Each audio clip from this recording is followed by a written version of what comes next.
Shalom Bapak Ibu Saudara yang dikasih Tuhan. Malam ini saya akan share ya. Tadi nggak tahu kenapa begitu saat-saat terakhir Tuhan mengubah temanya gitu ya. Ya saya percaya semua Tuhan pimpin. Nah sebelum kita mulai saya akan tampilkan ini Bapak Ibu. Ada dua gambar ya, ada dua foto yang menarik menurut saya loh. Nah, ini ya. Ini pasti istri saya yang sebelah kiri tuh ya. Nah, ini Jenis waktu umur berapa ya? 3 bulan atau mungkin ya. Ini ceritanya si emak ini lagi berbicara sama cucunya. Ya. Si oma nggak ngerti tuh cucu ngomong apa itu. Ya.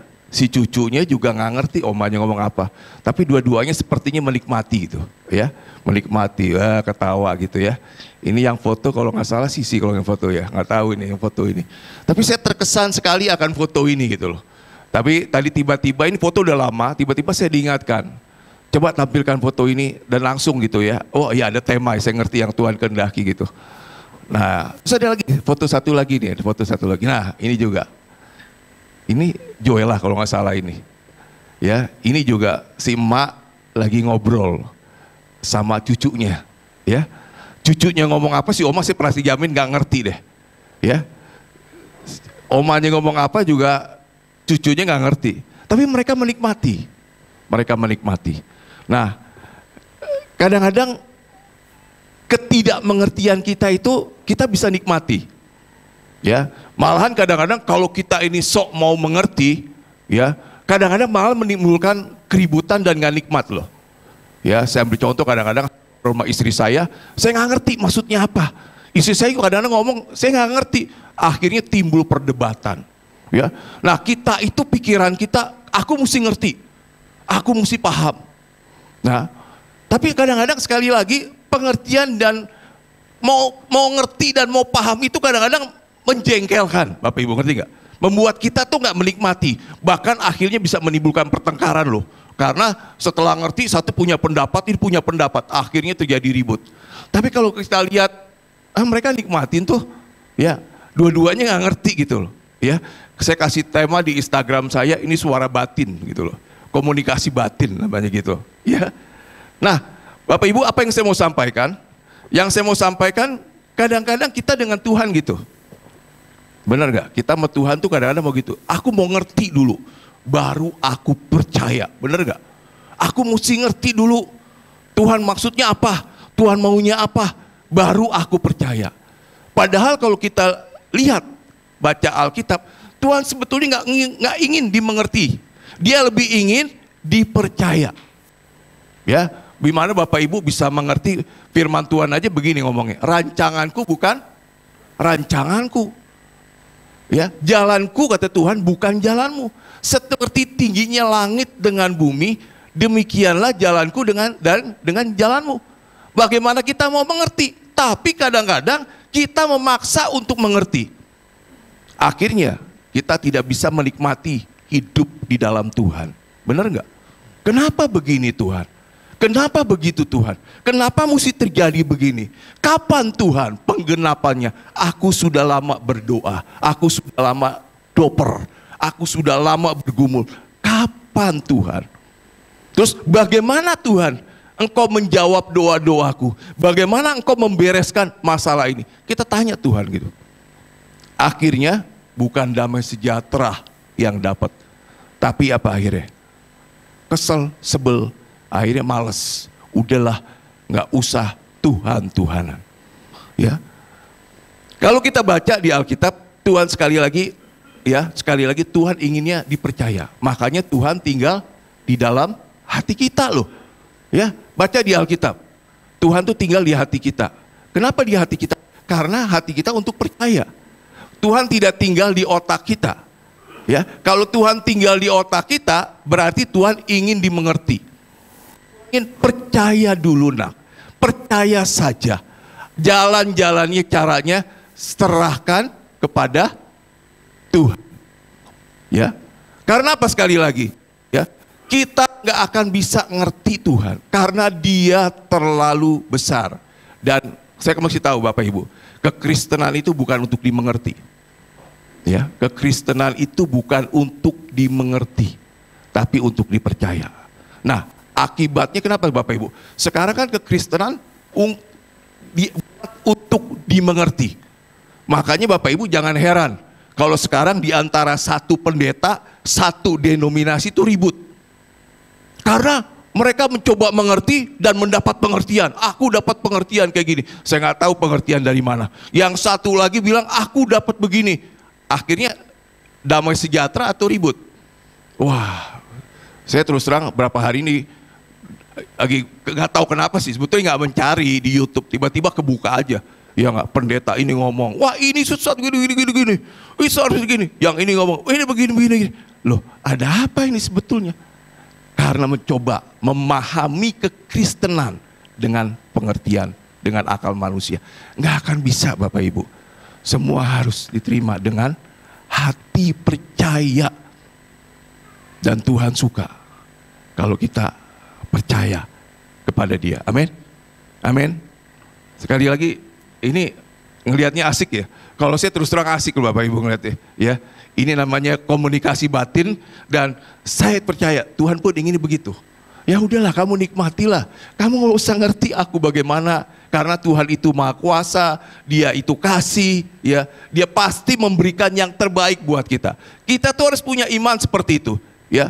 Tuhan itu kasih adanya, nggak ada niat jahat sedikit pun di dalam hidup kita, ya. Dia nggak akan mencelakakan kita, percaya deh, percaya sama saya. Saya sendiri belajar mempercayai Tuhan, Engkau adalah kasih. Tidak ada niat jahat sedikit pun dari Engkau. Apa yang Kau izinkan terjadi buat hidupku, aku percaya segala sesuatu akan mendatangkan kebaikan buat aku. Mungkin aku melakukan suatu kebodohan, tapi Engkau sanggup untuk mengubahkan, mendatangkan kebaikan buat aku. Dan Dia juga, kita harus percaya, Dia itu Maha Kuasa.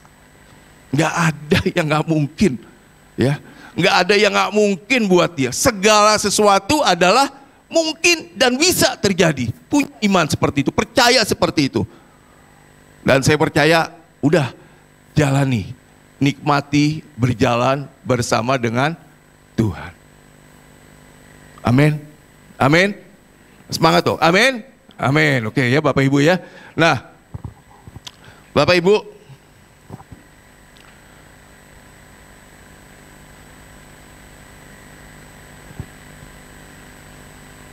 kadang-kadang coba kita belajar Bapak Ibu ya, kita belajar apa yang Tuhan suka. Sekali lagi, yaitu Tuhan paling suka kalau kita tuh percaya sama Dia, ya. Pengertian itu datang sendiri, ya. Bapak Ibu mau minta pengertian bagaimanapun juga, kalau Tuhan tidak mewahyukan kepada kita, menyingkapkan kepada kita, kita nggak akan mengerti, ya. Dan jangan karena kita mesti mengerti baru kita melangkah. Kita melangkah karena percaya. Amin. Ya. Sebetulnya pesannya singkat. Ya. Tapi saya mau bagikan gini Bapak Ibu ya, kita Bapak Ibu ya.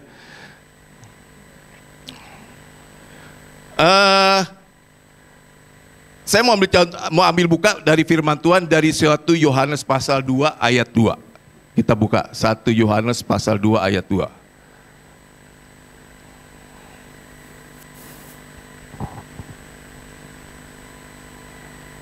Tolong ditampilkan 1 Yohanes pasal 2 ayat 2. Nah ini ya. Dan Ia, maksudnya Yesus, adalah pendamaian untuk segala dosa kita. Dan bukan dosa kita saja, tetapi juga untuk dosa seluruh dunia. Jadi kalau kita baca firman Tuhan ini, ya kita percaya firman Tuhan ini, sekali lagi Tuhan inginnya kita tuh percaya, ya. Nggak usah dimengerti, nggak usah ditanya, bagaimana Tuhan? Bagaimana bisa dosa seluruh dunia? Ada sih di Alkitab. Tapi yang paling utama percaya dulu deh, ya. Ini firman Tuhan, ini kebenaran firman Tuhan. Jadi kalau kita baca firman Tuhan ini, dikatakan dosa seluruh dunia. dosa seluruh dunia.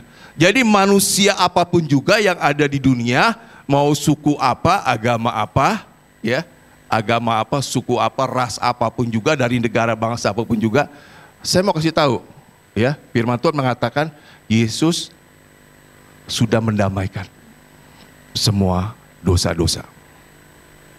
Jadi Bapak Ibu punya tetangga, ya, belum Kristen. Tapi saya mau katakan Yesus sudah menanggung dosa dia. Amin. Sebab kalau enggak, dia enggak nanggung, dia belum percaya. Loh, makanya, ya enggak, Yesus, yang begini, Yesus itu sudah menanggung semua dosa-dosa seluruh dunia. Jadi kasarnya, di dunia ini sebetulnya, di dunia ini loh, ya, sebetulnya dosa itu cuma satu. Dosa itu cuma satu. Dosa apa? Dosa tidak percaya kepada Yesus Kristus. Firman Tuhan ngomong jelas, itu ditampilin coba, ya, ditampilkan, ya. Iya, Yesus adalah pendamaian untuk segala dosa kita, dan bukan untuk dosa kita saja, tetapi juga dosa seluruh dunia. Ya, seluruh dunia ini dosanya sudah ditanggung Yesus di kayu salib. Ya, sehingga tidak ada dosa lagi di dalam dunia. Yang ada adalah tidak percaya Yesus. Jadi sebetulnya orang masuk surga atau masuk neraka, ya, bukan karena dosa berzina loh. Bukan karena dosa berjudi, tapi karena dia tidak percaya Yesus. Kalau kita bilang enggak, mesti ada orang yang berdosa, loh berarti Yesus gagal dong menanggung dosa seluruh dunia. Dia berhasil, dia sukses menanggung dosa seluruh dunia. Jadi seluruh dunia ini, ya, semua dosa ditanggung. Yang ada hanya satu dosa, yaitu dosa tidak percaya kepada Tuhan Yesus. Nah, ini tugas kita. Buat orang percaya apa yang telah dilakukan oleh Yesus Kristus. Jadi Bapak Ibu, ya, kalau ada saudara kita yang belum terima Yesus Kristus, nah itu problem. Ya, itu problem. Kita harus doakan, ya, harus doakan, harus beritakan Injil. Harus beritakan Injil. Nah, kalau gitu dosa, ada orang yang bahkan banyak anak-anak Tuhan yang masih dosa, berzina, main judi, macam-macam. Itu apa? Itu buah-buah dosa. Karena mereka tidak percaya kepada Tuhan Yesus Kristus, ya. Belum menyerahkan seluruh hidupnya. Nah, ini buah-buahnya masih ada nih. Buah-buah dosa. Kenapa mereka sampai melakukan itu? Nah, kalau kita baca firman Tuhan, Bapak Ibu, Bapak Ibu pernah dengar tentang Yehova Rapa. Dan masalah tadi pakai kaos Yehova Rapa, siapa tadi saya lihat ya? Ada tulisannya Yehova Rapa, tulisan di sini. Nah, siapa tadi lupa saya. Oh, Ellen, Ellen. Ya, Yehova Rapa itu berarti apa? Allah penyembuh. Kalau Bapak Ibu percaya Yehova Rapa Allah penyembuh, ya, saya percaya banyak orang nggak akan ke dukun, nggak akan ke okultisme. Dia akan berharap kepada Tuhan, nggak akan cari kuasa-kuasa kegelapan. Tapi karena dia nggak percaya bahwa Allah penyembuh, nah itu banyak cari orang pinter untuk penyembuhan. Bukan masalah, wah, ya, kalau ke dokter boleh nggak? Saya percaya dokter belum bisa pakai. Tapi masalahnya, percaya nggak Yehova Rapa? Allah itu penyembuh. Kemudian ada lagi Yehova Jireh. Percaya nggak kita? Yehova Jireh. Yehova Jireh itu Allah yang mencukupi kebutuhan kita. Kalau kita nggak percaya akan Yehova Jireh, nggak heran akan terjadi korupsi, pencuri, itu buah-buah dosa karena ketidakpercayaan. Tapi kalau kita percaya Yehova Jireh, bahwa Engkau Allah yang mencukupi kebutuhan kita, ya, kita akan katakan kepada buah-buah dosa ini yang menggoda kita untuk korupsi, untuk mencuri, untuk apapun juga, untuk berjudi, enggak. Aku percaya Allahku akan mencukupi kebutuhanku. Kalau kita khawatir, kita katakan, Allahku, aku percaya Allahku akan mencukupi kebutuhanku menurut kekayaan dan kemuliaannya. Nah, ini penting buat kita percaya. Sungguh-sungguh, ya. Nah, kemudian kalau kita baca Bapak Ibu dari firman Tuhan di dalam, kita buka di dalam Yohanes, Bapak Ibu, Yohanes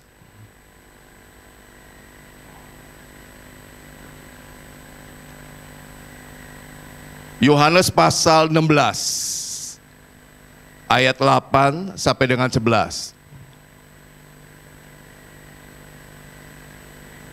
Nah, ini ya. Ini Tuhan Yesus berbicara tentang Roh Kudus, ya. Dia katakan begini, dan kalau ia datang, maksudnya Roh Kudus datang, Roh Kudus itu akan menginsapkan dunia akan dosa. Ini ditujukan kepada orang-orang yang tidak percaya.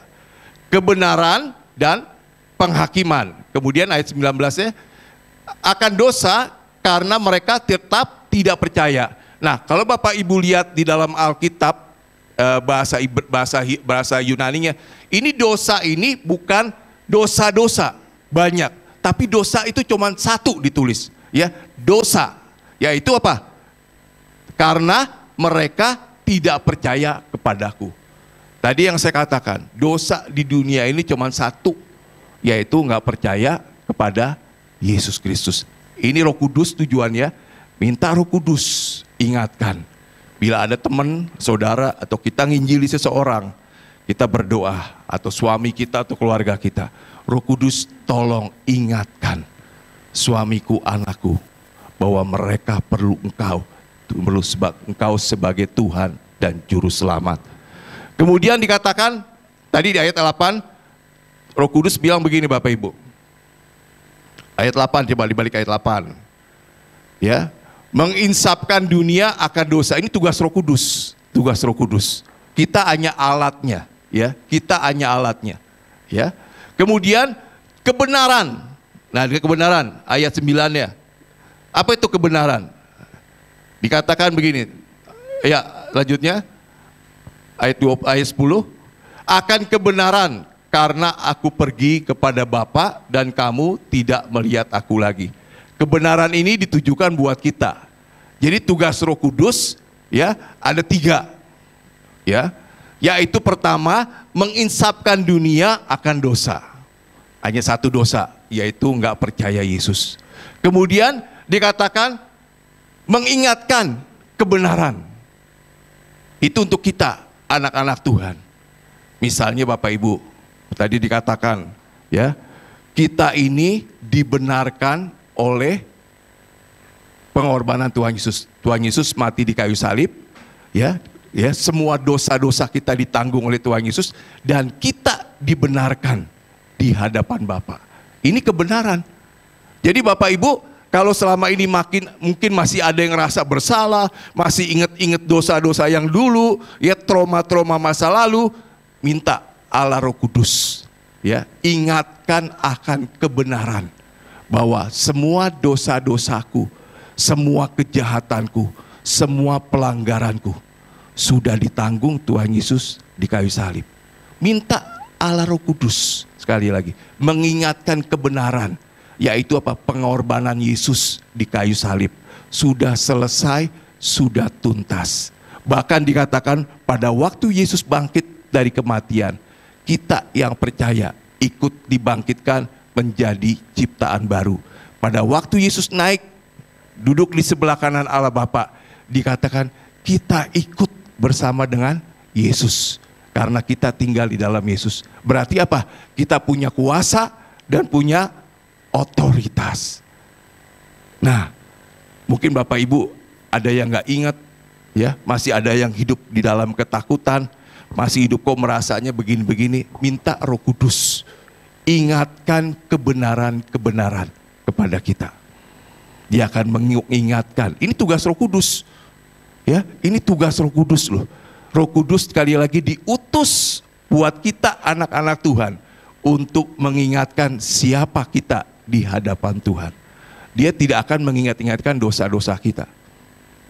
Dosa itu untuk orang-orang yang belum terima Yesus. Kamu harus percaya Yesus Kristus. Karena kamu kan kalau nggak percaya, kamu akan masuk neraka. Amin. Amin. Nah, kemudian dia juga, Roh Kudus mengingatkan akan penghakiman, yaitu bahwa penguasa dunia, ya, si iblis itu sudah dihukum. Ya, seringkali kan kita masih takut, Bapak Ibu. Ya benar nggak? Takut kan? Ya nggak? Ada yang takut tidur sendiri, takut di dalam gelap, takut macam-macam serangan. Ya. Tapi kita perlu tahu, minta Roh Kudus ingatkan bahwa si iblis penguasa dunia itu sudah dikalahkan. Pada waktu Yesus disalib, dia dikalahkan, dikatakan kepalanya tuh diinjek. Ya, diinjek. Ingatkan. Sehingga kalau kita doa peperangan, ya, doain orang, yakin, percaya, si iblis sudah dikalahkan. Si iblis sudah dikalahkan. Bapak Ibu, kalau kita baca tentang si iblis ini ya, si iblis setan, kalau kita buka di dalam Wahyu pasal 20 kalau nggak salah ya, Wahyu pasal 20 tentang si iblis, ya, si pendakwa. Wahyu pasal 20, sebentar saya lupa ayatnya. Wahyu pasal 20.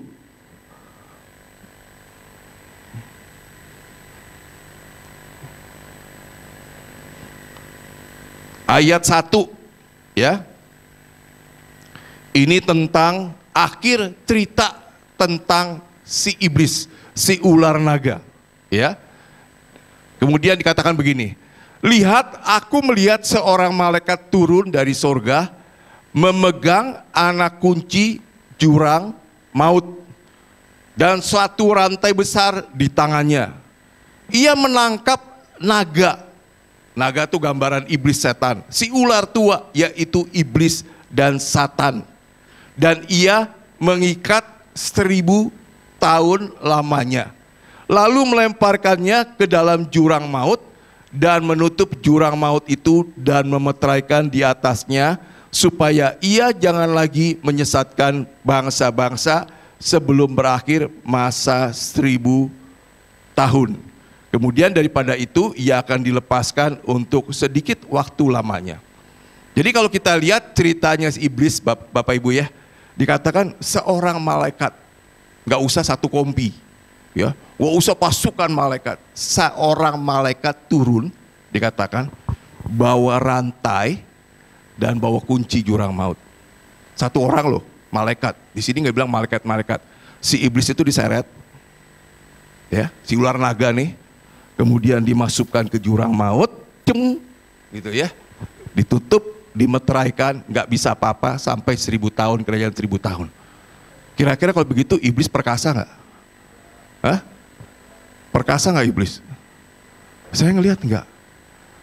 Dikatakan, kalau saya nangkap begini Bapak Ibu ya, kalau kita makin hari makin dekat intim dengan Tuhan, kita akan makin dibawa dari satu kemuliaan kepada kemuliaan yang lain.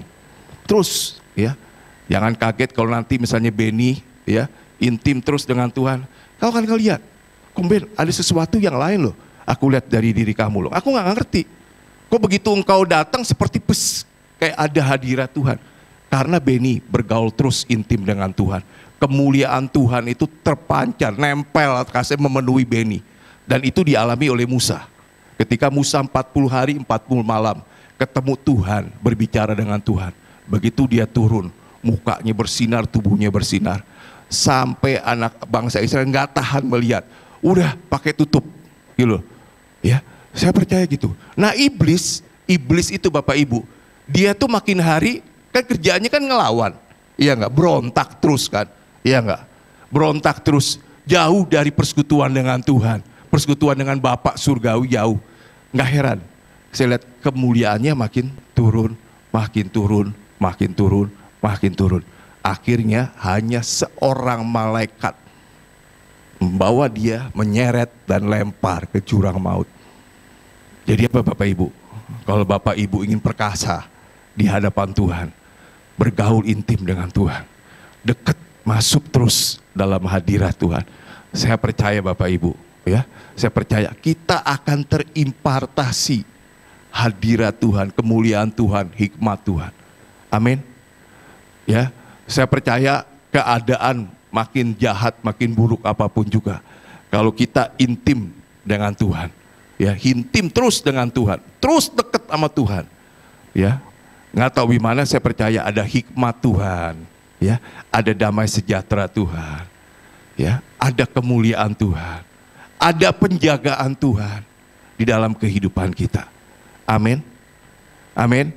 Tapi kalau Bapak Ibu kita makin menjauh dari Tuhan, ya nggak heran, bisa nasibnya sama seperti si iblis, kemuliaannya makin hilang. Ya, Lucifer itu kan dulu kan penuh dengan kemuliaan, ya nggak? Dia duduk di tahta Allah, kemuliaannya luar biasa. Tapi karena dia makin menjauh, ya sekali lagi Bapak Ibu, kalau saya baca ini penghiburan buat kita, ya nggak? Penghiburan buat kita, ya. Jadi kalau doa kelepasan jangan takut.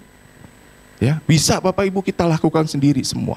Ya, kita doakan suami kita, anak kita. Tiba-tiba misalnya Benny dipanggil, Ben, ini Ben, di rumah saya ini Ben, ada yang kesurupan nih Ben. Tolong Ben datang. Jangan Benny kok nggak usah kontak. Benny bisa datang dalam nama Tuhan Yesus. Ya, percaya bahwa hadirat Tuhan, bahwa kuasa dan otoritas Tuhan. Amin. Amin. Nah, Bapak Ibu. Kemudian Bapak Ibu,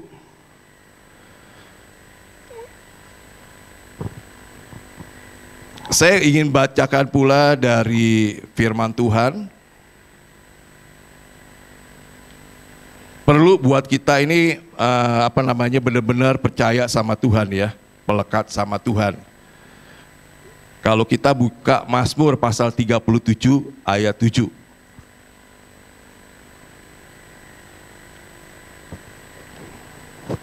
Mazmur 37 ayat 7.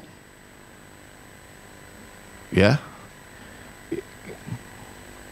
Nah, Mazmur, kalau bahasa Inggrisnya bagus Bapak Ibu, ya, bagus. Saya akan bacain bahasa Inggrisnya.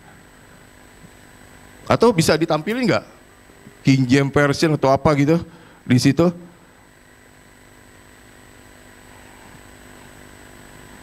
Mazmur 37 ayat 7. Bisa ditampilin? Pakai bahasa Inggris, ya? Gak bisa, ya? Bisa nggak, Jim? Oke deh. Di sini dikatakan berdiam dirilah di hadapan Tuhan, nantikanlah Dia, jangan marah karena orang yang berhasil dalam hidupnya, karena orang yang melakukan tipu daya. Saya baca dari berbagai versi, cukup bagus Bapak Ibu, ayatnya gini loh. Kalau bahasa Inggrisnya gini, rest in the Lord. Ini luar biasa. Rest in the Lord. Nah, wah ini ya, Bapak Ibu ingin mengalami rest in the Lord enggak? Ya. Damai gitu ya. Kerajaan surga kan bukan soal makanan dan minuman, benar enggak? Dikatakan loh, kerajaan surga itu bukan soal makanan dan minuman, tapi soal damai sejahtera, sukacita, dan kebenaran. Apakah kita sudah menikmati damai sejahtera Tuhan, sukacita Tuhan, kebenaran Tuhan menguasai hidup kita? Nah, kalau belum, ya, karena kita berarti belum rest in the Lord. Kita masih mau melakukan segala sesuatu dengan kekuatan kita, dengan tenaga kita, dengan kehebatan kita, dengan pengaruh kita. Nggak heran, ya, kita tidak menikmati rest in the Lord. Tapi kalau kita percaya, modalin cuma satu, percaya. Ya, kalau kita percaya akan setiap janji-janji Tuhan, percaya setiap firman-firman Tuhan, kita akan mengalami rest in the Lord. Nah, kemudian kalau kita baca di dalam ayat Alkitab yang lain, ya, dikatakan begini Bapak Ibu. Saya buka dari bahasa Indonesia masa kini. Ya. Dikatakan begini, nantikanlah Tuhan dengan hati yang tenang. Tunggulah dengan sabar sampai Ia bertindak. Nah, Bapak Ibu, ternyata kadang-kadang kita berkata gini loh, aku sudah beriman, aku sudah percaya, tapi kok aku belum mengalami semua janji-janji Tuhan. Nah, sebetulnya iman itu apa sih? Iman itu percaya apa yang Tuhan katakan, apa yang Tuhan firmankan pasti terjadi dan sudah terjadi. Kalau dia berkata, aku sudah menanggung dosa-dosamu di kayu salib, kita percaya. Ya, dosa-dosaku sudah ditanggung. Itu namanya iman. Ya, kalau Tuhan bilang, aku akan membawa kamu ya ke dalam rest in the Lord. Ya, banyak janji-janji Tuhan yang mengatakan janji-janji, contohnya nanti kita baca tentang Abraham. Abraham dikatakan, ya Tuhan janjikan bahwa kamu akan punya anak, pokoknya gitu. Dan Abraham percaya, dikatakan, makanya dikatakan hal itu diperhitungkan sebagai kebenaran. Itu namanya rest in the Lord. Pada waktu kita mempercayai Tuhan, mempercayai firman Tuhan, mempercayai janji-janji Tuhan, sebetulnya kita masuk di dalam namanya rest in the Lord. Ya, nantikan Tuhan, beristirahat di dalam Tuhan, mengandalkan Tuhan sepenuhnya untuk penggenapan janji-janjinya. Memang iman itu dikatakan, iman itu perlu kesabaran. Ya, dikatakan begini, ya di dalam Mazmur 37 ayat 7, nantikanlah Tuhan dengan hati yang tenang, tunggulah dengan sabar sampai Ia bertindak. Jangan gelisah karena orang yang berhasil hidupnya atau yang melakukan tipu muslihat. Jangan marah dan panas hati, itu hanya membawa celaka. Ya, nah seringkali yang membuat kita gelisah hidup kita di sini dikatakan apa, saudara? Ya, ngelihat orang yang berhasil dalam hidupnya, benar nggak? Pernah nggak Bapak Ibu? Lebih-lebih kalau dibandingin, oh itu, ya, itu tuh nggak percaya Tuhan loh, ya nggak? Tapi lihat hidupnya diberkati. Dia Kristen asal-asalan, kasar gitu. Tapi diberkati. Aku loh yang mau setia, ya nggak? Aduh, utangku banyak, ya nggak beres-beres. Kadang-kadang kita begitu. Makanya dikatakan jangan gelisah. Jangan suka membanding-bandingkan. Ya, fokus matamu kepada Tuhan. Nantikanlah Dia. Rest in the Lord. Percaya kepada Dia walaupun kadang-kadang perlu kesabaran. Ya, di dalam Ibrani 6 ayat 12 dikatakan begini. Ibrani 6 ayat 12. Yuk ditampilkan. Ibrani 6 ayat 12.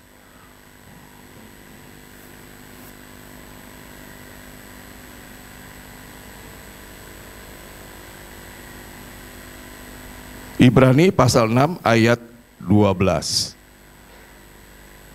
Nah ya, dikatakan agar kamu jangan menjadi lamban.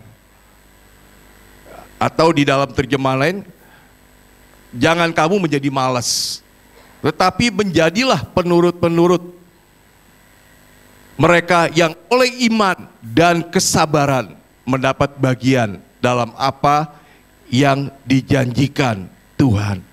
Jadi iman itu nggak cukup. Makanya kalau Bapak Ibu cuma bilang aku beriman, ya, iman itu mesti ditambah dengan kesabaran, ketekunan, ya, ketekunan dan kesabaran itu perlu. Dan jangan coba, ya, jangan coba-coba Bapak Ibu mulai bertanya-tanya ke Tuhan, kapan Tuhan, kapan Tuhan, bagaimana caranya Tuhan?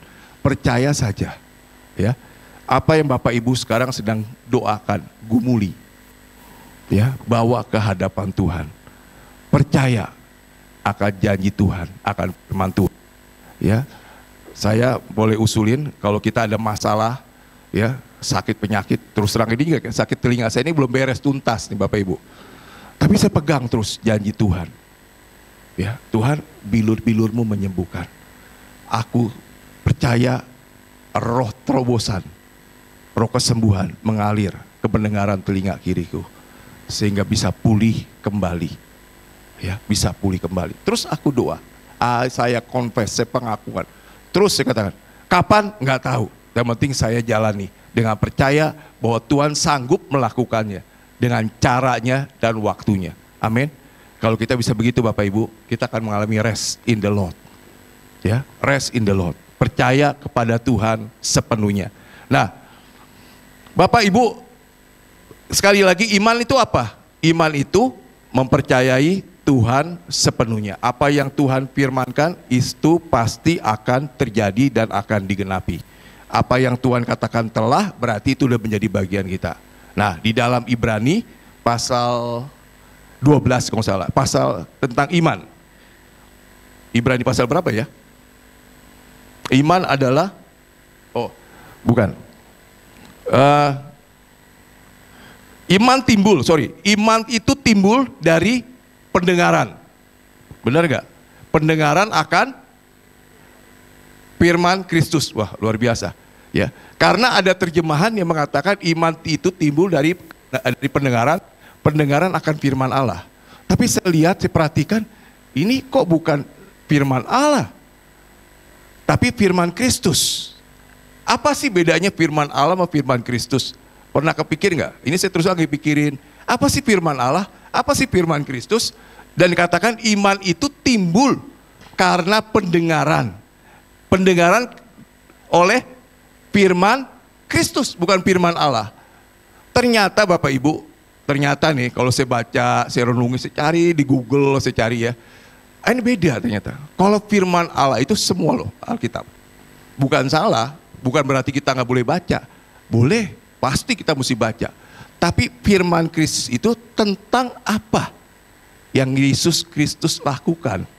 Dia telah lakukan, akan lakukan.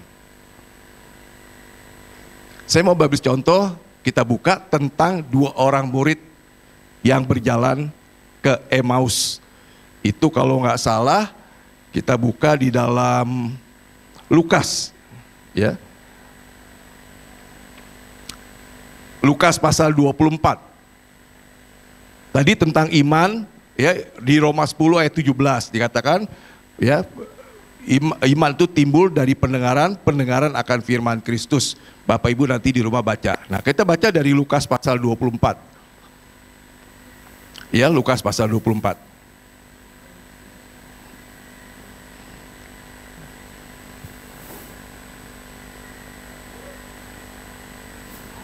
Saya bacakan ya. Lukas pasal 24 ayat 1. Saya bacakan, tapi pagi-pagi benar pada hari pertama minggu itu. Oh, ini salah. Ini kali ini ya. Nah, ayat 13, mulai ayat 13. Ya. Yesus menampakkan diri di jalan ke Emmaus. Pada hari itu juga 2 orang dari murid-murid Yesus pergi ke sebuah kampung bernama Emmaus yang terletak kira-kira 7 mil jauhnya dari Yerusalem, atau di dalam Alkitab terjemahan lain disebut 10 km jauhnya dari Yerusalem. Mereka berjalan kaki dan mereka bercakap-cakap tentang segala sesuatu yang telah terjadi. Ketika mereka sedang bercakap-cakap dan bertukar pikir, datanglah Yesus sendiri mendekati mereka, lalu berjalan bersama-sama dengan mereka. Tetapi ada sesuatu, ya, ada sesuatu yang menghalangi mata mereka, sehingga mereka tidak dapat mengenal Dia. Saya merenungkan, saya bawa dalam doa, Tuhan, apa sih yang menghalangi mata mereka, sehingga mereka tidak mengenal Yesus? Apa menurut Bapak Ibu? Ya nggak apa-apa loh, ya nggak? Saya merenungkan kenapa ya?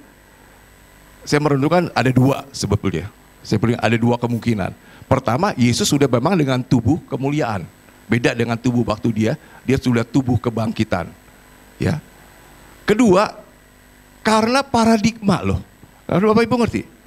Paradigma pola pikir, sudut pandang, cara berpikir, ya. Itu kadang-kadang membuat kita tidak mengenal seseorang. Ya. Kalau dia punya paradigmanya, Yesus itu sudah mati. Si 2 orang Emmaus. Jadi dia akan masuk ke dalam pikiran, pola pikir Yesus itu sudah mati dan gak bangkit. Mereka gak percaya kebangkitan. Sehingga pada waktu Yesus berjalan dengan mereka, mereka gak kenalin. paradigma dia. Apa yang dia percayai bahwa Yesus itu tidak bangkit, itu menguasai pikiran mereka, menguasai mata mereka. Makanya di Alkitab dikatakan begini loh, dari perbendaharaan yang baik keluar hal-hal yang baik, benar nggak? Dari kebenaran yang ada di dalam kita akan keluar buah-buah kebenaran.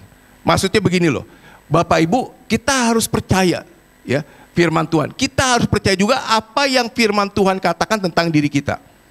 Kalau kita percaya bahwa hidup kita adalah hidup orang berdosa, ya Bapak Ibu nggak mau sadar-sadar, nggak mau ngerti-ngerti bahwa Yesus dikatakan, aku sudah menanggung semua dosa-dosamu, semua pelanggaranmu, semua kejahatanmu di kayu salib.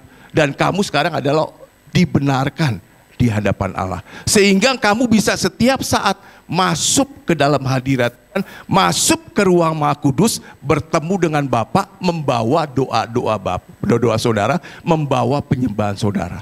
Tidak ada lagi yang menghalangi kalau Bapak Ibu percaya Yesus. Tapi saudara berkata, aku ini orang berdosa. Aku ini masih melakukan ini, masih melakukan. Ya, karena Bapak Ibu masih hidup di dalam daging. Masih ada buah-buah dosa, masih ada tabiat dosa. Pada waktu Bapak Ibu hidup dekat-dekat dengan Tuhan, iblis cari kesempatan, dia bangkitkan kedagingan kita, kita kembali marah, emosi. Ya, makanya di Alkitab dikatakan, kalau kamu bertengkar, jangan beri kesempatan kepada iblis. Ada ayatnya. Karena pada waktu kita bertengkar, semua ribut, ya, dikatakan iblis cari kesempatan. Itu buat iblis itu celah. Dia bisa bangkitkan emosi kita. Tapi setelah itu, balik percaya, Tuhan, maaf, dan aku tetap percaya bahwa aku adalah orang benar, dibenarkan. Nah, ini harus jadi keyakinan kita. Apa yang firman Tuhan katakan tentang kita sebagai umat tebusan, kita harus percayai sampai masuk ke dalam hati kita, ke dalam jiwa kita, sampai masuk ke dalam pola pikir kita. Ini membuat sudut pandang kita jelas. Kalau ada mujizat, saya pernah bawain sini Bapak Ibu ya, murid-muridnya ya enggak ngelihat Yesus berjalan di atas air. Karena mereka nggak percaya bahwa Yesus itu anak Allah, dia Allah sendiri. Buat Yesus berjalan di atas air itu mudah, begitu mudah. Karena dia baru saja mengadakan mujizat, memberi makan 5.000 orang dengan 5 ketul roti, 2 ekor ikan. Seharusnya itu renungkan, masuk ke dalam hatinya. Oh, Yesus itu Allah, dia pembuat mujizat. Jadi pada waktu Yesus berjalan di atas air, di tengah-tengah muridnya kena gelombang laut, mereka nggak usah takut, hantu. Kenapa bilang hantu? Karena selama ini pola pikir murid-muridnya hanya percaya, hanya hantu yang bisa berjalan di atas air. Sehingga Yesus berjalan di atas air, dia katakan hantu. Tapi kalau dia bilang, oh yes, Yesus, pasti Yesus. Karena Yesus yang bisa melakukan itu. Makanya Bapak Ibu, kenapa kita mesti merenungkan firman Tuhan siang dan malam? Karena dengan siang dan malam, ya, kita renungkan, kita imajinasikan, kita perkatakan, itu sampai merasuk, kalau saya bilang, merasuk pikiran kita, merasuk jiwa kita. Kasarnya Bapak Ibu, kalau lagi ngimpinya pun langsung ada kuasa. Begitu Bapak Ibu ngimpi setan, nggak tahu gimana tuh, ya, dalam mimpi itu bisa keluar, dalam nama Tuhan Yesus, keluar gitu loh, iya nggak? Saya suka cerita sama Sisi ini ceritanya kan sekolah di London, Inggris ceritanya. Bisa bahasa Inggris sih, bisa. Saya bilang kalau kamu belum sampai mimpi pakai bahasa Inggris, Inggris kamu belum mendarah daging dalam hidup kamu, iya nggak? Tapi kalau kamu sampai mimpi, maaf nih, sampai ngigonya pun bahasa Inggris, hurry up, kayak gitu ya, wah berarti kamu Inggrisnya udah jago, sudah merasuk ke dalam pikiran jiwanya.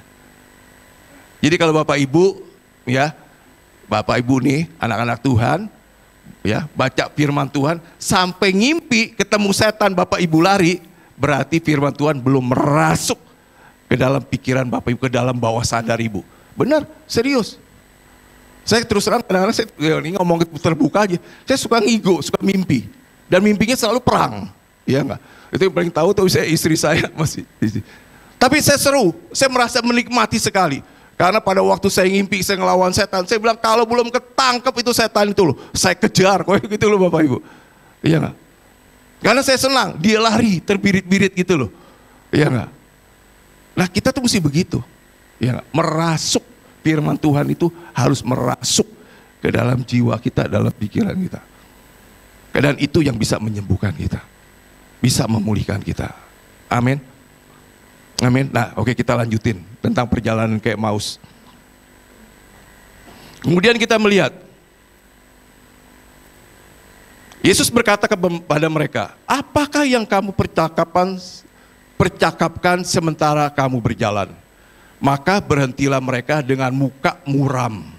Kenapa mereka muram? Karena mereka berkata, Yesus yang mereka harapkan jadi raja, bahkan memerintah, membebaskan bangsa Israel, toh akhirnya kalah. Mati disalib. Itu membuat mereka muram. Makanya saya katakan, kenapa ada penghalang yang menghalangi mereka sehingga tidak bisa melihat Yesus? Karena satu, mungkin Yesus sudah memakai tubuh kebangkitan. Kedua, karena paradigma dia mengatakan kepercayaan yang mereka percaya Yesus sudah mati dan gak bangkit. Itu, ya. Kemudian dilanjutkan, dikatakan begini. Seorang dari mereka namanya Kleopas menjawabnya, adakah engkau satu-satunya orang asing di Yerusalem yang tidak tahu apa yang terjadi di situ pada hari-hari belakangan ini? Katanya kepada mereka, apakah itu? Jawab mereka, apa yang terjadi dengan Yesus orang Nazaret? Ia adalah seorang nabi yang berkuasa dalam pekerjaan dan perkataan di hadapan Allah dan di depan seluruh bangsa kami. Tapi imam-imam kepala dan pemimpin kami telah menyerahkan dia untuk dihukum mati dan mereka telah menyalibkannya. Nah, ini kepercayaan mereka. Ini kepercayaan mereka, perhatikan. Padahal kami dahulu mengharapkan bahwa dialah yang datang untuk membebaskan bangsa Israel. Ini kepercayaan mereka. Tapi sementara itu sudah lewat 3 hari sejak semuanya itu terjadi. Tetapi beberapa perempuan dari kalangan kami telah mengejutkan kami. Pagi-pagi buta mereka telah pergi ke kubur dan tidak menemukan mayatnya. Lalu mereka datang dengan berita bahwa telah kelihatan kepada mereka malaikat-malaikat yang mengatakan bahwa ia hidup. Dan beberapa teman kami telah pergi ke kubur dan mendapati bahwa memang benar yang dikatakan perempuan-perempuan itu. Tetapi dia tidak mereka lihat. Nah, lalu ia berkata kepada mereka, hai kamu orang bodoh, betapa lambannya hatimu, sehingga kamu tidak percaya segala sesuatu yang dikatakan para nabi. Bukankah Mesias harus menderita semuanya itu untuk masuk dalam kemuliaannya? Lalu, perhatikan Bapak Ibu, lalu Yesus menjelaskan kepada mereka apa yang tertulis tentang dia, tentang Kristus, tentang Yesus dalam seluruh kitab suci.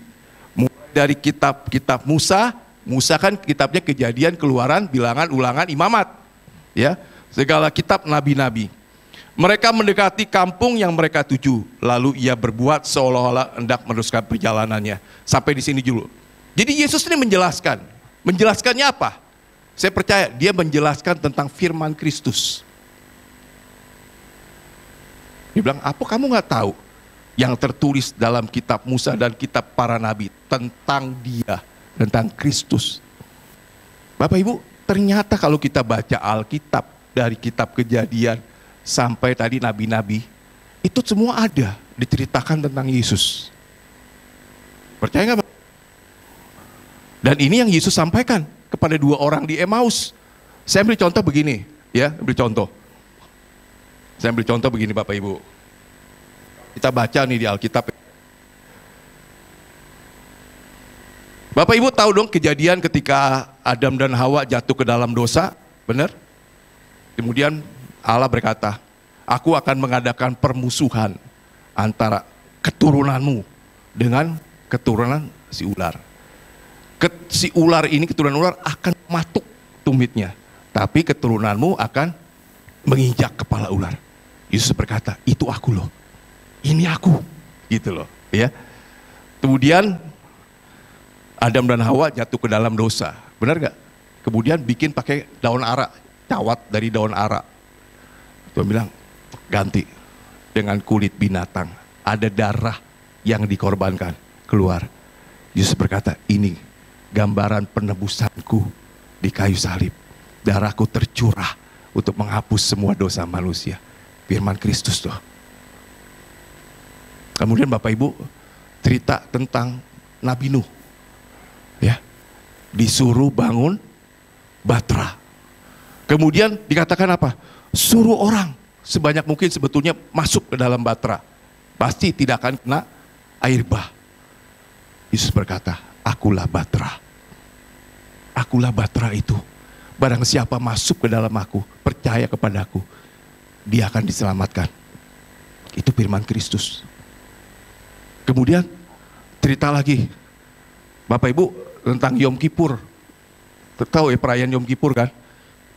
Imam besar, ya, dikatakan motong hewan, ya. Jadi bangsa Israel, si imam ini disuruh tumpangin tangan ke atas korban, ya, domba, ya, domba. Kemudian dikatakan domba itu disembelih, darahnya dipercikan untuk penyucian bangsa Israel. Yesus berkata, itu aku, itu gambaran aku, ini aku sekarang, gitu loh. Ini firman Kristus. Kemudian banyak lagi Bapak Ibu. Saya coba, ini sebetulnya gampang, Bapak Ibu searching di Google, ya.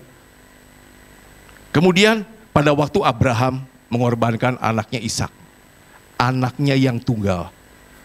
Bapak berkata nih, Tuhan berkata, bawa anakmu yang tunggal, yang kau kasihi untuk dikorbankan di Gunung Muria.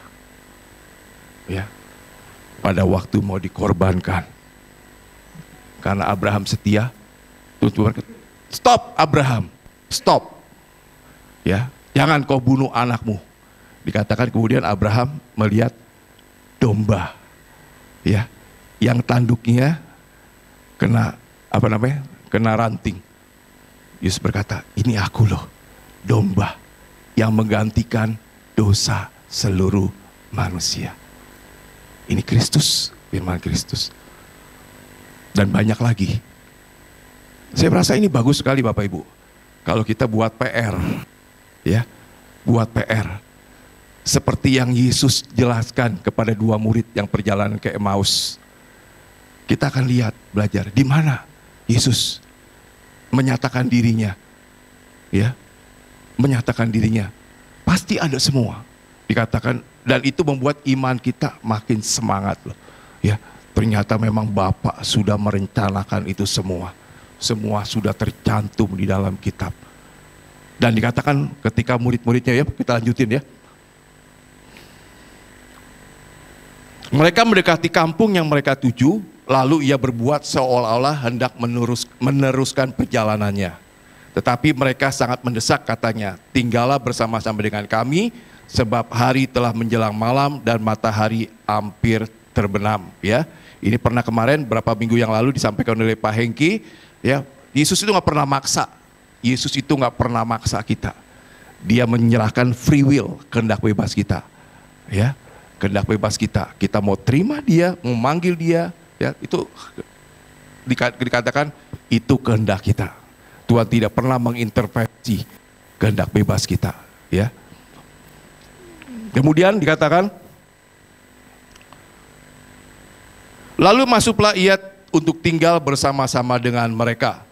Waktu ia duduk makan dengan mereka, ia mengambil roti dan mengucap berkat, lalu memecah-mecahkannya dan memberikannya kepada mereka. Ketika itu terbuka mata mereka dan mereka pun mengenal dia, tapi ia lenyap dari tengah-tengah mereka. Kenapa menyebabkan dia terbuka matanya? Apa tiba-tiba selubungnya diangkat? Saya percaya karena firman Kristus yang disampaikan oleh Tuhan Yesus sepanjang perjalanan dari kitab Kejadian sampai kitab nabi-nabi.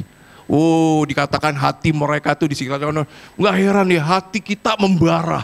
Wah, hati kita semangatnya luar biasa. Oh, tentang apa? Begitu besar kasih Allah. Semua sudah dirancangkan oleh Dia untuk keselamatan kita, bahkan mengangkat kita sebagai anak-anaknya. Begitu mereka dikatakan Yesus memecahkan roti. Ya, Yesus memecahkan roti pada waktu perjamuan akhir. Tapi Yesus memecahkan roti juga pada waktu Dia mengadakan mujizat, benar? Memberi makan 5.000 orang, 7.000 orang. Saya percaya Dia berdoa kepada Bapa, kemudian rotinya dipecah-pecahkan. Kalau sudah terbuka, ya, pikirannya, paradigmanya udah terbuka, clue sedikit aja membuat mereka sadar. Benar nggak Bapak Ibu? Iya nggak? Bapak Ibu pernah mungkin mengalami, ya nggak? Ini orang siapa ya gitu ya? Lupa-lupa ingat nih ceritanya gitu ya. Tapi begitu ada satu perkata, ya, yang kita masih ingat di memori kita. Yang pernah ngomong ini hanya si Anu loh. Oh, kamu Anu ya? Gitu loh. Nah, kira-kira kayak begitu. Ya, pada waktu Yesus memecah roti, Dia ingat yang memecah roti. Bapak Ibu baca, ya. Cuman ada Yesus melalui perjamuan kudus dan juga pada waktu Dia mengadakan mujizat. Dia ingat. Tapi yang utama, kenapa dia bisa ingat bahwa ini Yesus? Karena paradigmanya, ya, diubahkan. Ya, apa yang dia percaya diubahkan ketika mereka mendengar firman Kristus. Iman mereka bangkit dan berkobar-kobar. Bapak Ibu, saya percaya di masa-masa yang akan datang, ya, siapa sih betulnya yang kita takuti sebetulnya? Siapa sih yang betul kita takuti? Ya, kalau kita baca koran sih memang banyak yang ditakuti seharusnya. Ya, baca bukan koran sekarang, baca media sosial. Dikatakan mau inflasi, barang-barang mau naik semua, ya, akan terjadi begini, akan terjadi begitu, ya. Tapi kalau kita isi hidup kita, ya, dengan bersekutu dengan Tuhan, membaca firman Tuhan, kita cari firman Kristus yang akan membangkitkan iman kita. Saya percaya, Bapak Ibu, nggak ada yang bisa menggoyahkan kita. Saya baca di dalam kitab Roma, Yesus berkata begini, di kitab Roma Paulus berkata, siapakah yang dapat memisahkan kita dari kasih Allah? Ya, tahu nggak kamu bahwa kamu lebih dari pemenang? Saya bayangin begini Bapak Ibu, sepertinya seluruh surga, ya, malaikat-malaikat semua, ya, dikatakan itu mendukung kita, ada di belakang kita kasarnya, melingkupi kita. Sehingga dikatakan, ya, kamu nggak usah takut terhadap kedahsyatan malam, nggak usah takut terhadap panah iblis yang terbang di waktu siang, terhadap penyakit sampar, penyakit menular, nggak usah takut. Dikatakan, karena kamu adalah lindungan yang maha tinggi, kamu bermalam dalam naungan yang maha kuasa. Ada malaikat-malaikat Tuhan yang berkemah di sekeliling kita. Jangan takut. Jangan takut. Dan ini yang harus kita percayai. Ya, jangan percaya kepada media-media sosial yang membuat engkau gentar. Tapi percayalah kepada firman Tuhan yang akan membangkitkan kepercayaan kita, keyakinan kita. Ya, amin. Orang benar itu hidup oleh iman. Orang itu benar itu hidup oleh bukan oleh yang lain loh. Ya, kadang-kadang saya berpikir, apa benar dengan percaya saja kita bisa hidup? Ternyata benar. Pada waktu kita percaya, dikatakan apa yang ada di dalam kita itu, semua sel-sel dalam tubuh kita mengikuti apa yang kita percaya. Jadi kalau Bapak Ibu berkata, kamu beriman tapi kamu malas. Saya percaya itu bukan beriman. Di sini dikatakan, ya, janganlah engkau malas. Iya enggak? Iman itu enggak malas. Iman itu menggerakkan semua organ-organ dalam tubuh kita. Memberikan hikmat, memberikan pencerahan, semua. Ya, harus seperti begitu. Itu namanya iman yang benar. Tadi beda dengan Bapak Ibu mengiman-imani. Tapi kalau iman itu merasuk ke dalam jiwa kita, saya percaya ada kuasa yang bekerja di dalam hidup kita dan melalui hidup kita. Amin. Ada terobosan-terobosan. Ya. Dan satu lagi sebagai penutup, saya ingin menyampaikan, dikatakan begini di dalam kitab. Doa orang benar, benar nggak? Doa orang benar sangat besar kuasanya. Siapa yang percaya firman Tuhan ini? Saya mau tanya, siapa yang berdoa setiap hari, setiap saat? Kadang-kadang Apa yang kita percayai loh Bapak Ibu, ya jujur ya. Apa yang kita percayai itu sebetulnya belum masuk, belum merasuk ke dalam jiwa kita. Tapi kalau itu sudah merasuk, aku punya senjata yang hebat loh. Apa? Doa. Doa itu bisa mengubah segala sesuatu. Aku percaya, aku orang benar, orang dibenarkan. Dan aku percaya doaku penuh kuasa. Apapun yang aku doakan, aku percaya bisa terjadi dan pasti terjadi. Kalau kita punya itu merasuk. Oh, ya enggak. Maaf nih Bapak Ibu, kita akan sering banyak berdoa. Amin. Nah, tanggal 23 Juni kita ada doa 24 jam. Doa 24 jam Bapak Ibu. Ya, bagian kita Tegal. Ya, jadi saya harap Bapak Ibu yang percayakan kuasa doa bergabung, ya, bergabung. Aku mau ikut ambil bagian dalam doa 24 jam. Ternyata Bapak Ibu banyak yang perlu kita doakan. Sebentar lagi Pilpres 2024. Bapak Ibu tahu semua dengar. Gunakan kuasa dan otoritas. Aku nggak mau ini jadi presiden misalnya gitu loh. Dalam nama Tuhan Yesus aku percaya doa orang benar itu kuasanya besar. Ya nggak? Aku nggak mau ini jadi presiden. Aku nggak mau ini jadi apa, kepala daerah. Ya, kita punya kuasa loh. Ya, sadar. Iya nggak? Sadar gitu loh. Masuk dalam hati kita. Ya, oke. Sekian yang saya bisa sampaikan. Yuk kita bangkit berdiri.